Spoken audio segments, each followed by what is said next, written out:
दोस्तों बात करने वाले हैं इनॉक्स माइंड स्टॉक के बारे में। देखो स्टॉक के बारे में ना दो सबसे इंपॉर्टेंट चीज बताऊंगा, एक तो स्टॉक के पिछले 5 साल के रिटर्न और एक स्टॉक के होल्डिंग पैटर्न के बारे में। अगर आप ये दो चीज किसी भी स्टॉक के बारे में बारीकी से समझ जाते हो तो समझ लो आपने उस स्टॉक की 60 से लेके 80% तक जो डीप फंडामेंटल एनालिसिस है वो मात्र 3 मिनट में कर डाली। इसके बाद आपको उस स्टॉक की फंडामेंटल एनालिसिस करने की जरूरत ही नहीं, क्योंकि स्टॉक के इंटरनल फंडामेंटल स्टॉक को मजबूत करते हैं, आपको स्टॉक के रिटर्न फाइनेंशियली मजबूत करेंगे। इसलिए ये दो चीज काफी ज्यादा जरूरी होती है। अगर स्टॉक के 5 साल के रिटर्न देखते हो तो उससे आपको एक नया पैटर्न देखने को मिलता है, एक नया आइडिया आपको समझ में आता है भाई वो स्टॉक शॉर्ट टर्म में ज्यादा प्रॉफिटेबल रहेगा या लॉन्ग टर्म में रहेगा, या फिर कौन कौन से टाइम ड्यूरेशन में वहां पे भारी भरकम गिरावट या फिर लॉस आपको देखने को मिल सकता है। मैक्सिमम उस स्टॉक में कितनी गिरावट देखने को मिलेगी और मैक्सिमम वो स्टॉक आपको कितना रिटर्न देने का दम रखता है। साथ में अगर होल्डिंग पैटर्न की बात करें तो देखो मैं उसी स्टॉक में इन्वेस्टमेंट करता हूं जहां पे प्रमोटर होल्डिंग कम से कम 50% या उससे ज्यादा हो। ठीक है, अगर एफआईआई की होल्डिंग थोड़ी सी कम होती है तो मैं प्रमोटर की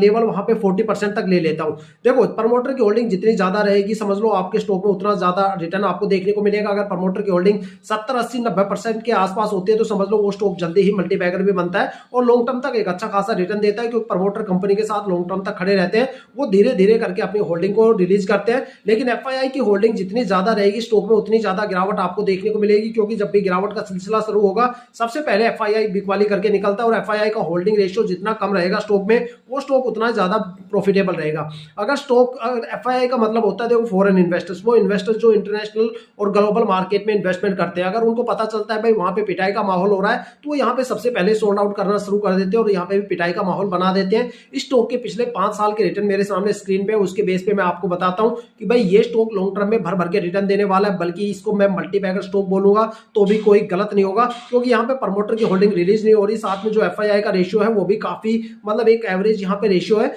और देखा जाए तो स्टॉक में 2-3 महीने तक गिरावट का यहाँ पे टाइम ड्यूरेशन से मैक्सिमम 3 महीने तक इस स्टॉक में गिरावट देखने को मिली, वो भी यहाँ पे अपनी गिरावट को रोकने की पूरी कोशिश कर रहा है। बाकी स्टॉक में आपको हर एक लेवल पे भर भर के रिटर्न मिलेगा। थोड़ा सा डिटेल में बताऊं तो 1 वीक की होल्डिंग में स्टॉक में 1.5% की गिरावट देखने को मिली, 1 महीने में स्टॉक में 9% की गिरावट देखने को मिली, 3 महीने में स्टॉक में 23% की गिरावट देखने को मिली, 6 महीने में स्टॉक ने 27.5% का रिटर्न दिया, 9 महीने में स्टॉक ने 39.25% का रिटर्न दिया, 1 साल में स्टॉक ने 39.5% का रिटर्न दिया, 2 साल में स्टॉक ने 569% का रिटर्न दिया। मतलब 2 साल में इन्वेस्टर्स का पैसा 5.5 गुना से ज्यादा करके दे दिया। 3 साल में स्टॉक ने 531% का रिटर्न दिया और 4 साल में इन्वेस्टर्स का पैसा 10 गुना से ज्यादा कर दिया, 1090% का रिटर्न दिया। और 5 साल के अंदर स्टॉक ने 1956% का रिटर्न दिया, करीब यहाँ पे